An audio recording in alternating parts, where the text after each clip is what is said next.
Hi friends, मी स्वप्नाली पंकज माडी बोलते। घरात बसल्या बसल्या खूपच आज बोर होत होतं, कारण की माझ्या मुलीची तब्येत बरी नाही आहे। तर 2-4 दिवसापासून मी घरातच होते।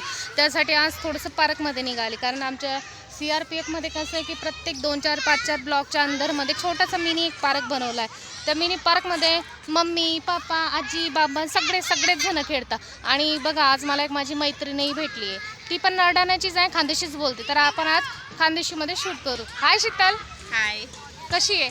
छान। हां, काय म्हणते तब्येत पाणी? बस बाई छान आहे। हां, केव्हा आली? बस आताच। हो का? अगं, मी विचारत होती, तुला एक विचारायचं आहे। म्हणजे चल आपण आपलं खानदेशी मध्ये शूट करू, ठीक आहे? तुला एक विचारणं आहे की लाडकी बहीण योजनाने काही हवा पाणी? काय नाही हो बाई, विचार चाललाय ना पण आपण हां मग? करू म्हटलं असं, हां मग?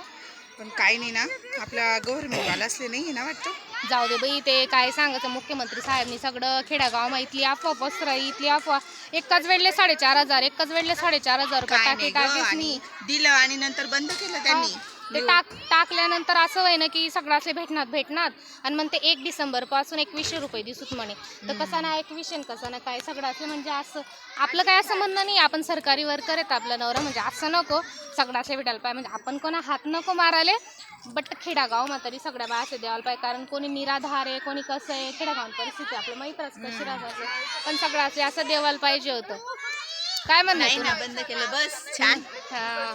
हाय फ्रेंड्स, तर माझं हेच बोलणं होतं, बाकी काय नाही की म्हणजे शहरातले लोक सुद्धा याच्यासाठी अप्लाय करत होते, आणि ते नको, म्हणजे खरंच चांगलं नाही की आपण सरकारी लोक आहे, आपल्याला ते नको करण्याचा गरिबांचा नको हक्क मारायला, त्यासाठी असं नको। पण खेड्यागावातल्या गरीब लोकांना तरी भेटायला पाहिजे होतं, हेच म्हणणं आहे, बाकी काय नाही। आणि ह्या माझ्या सगळ्या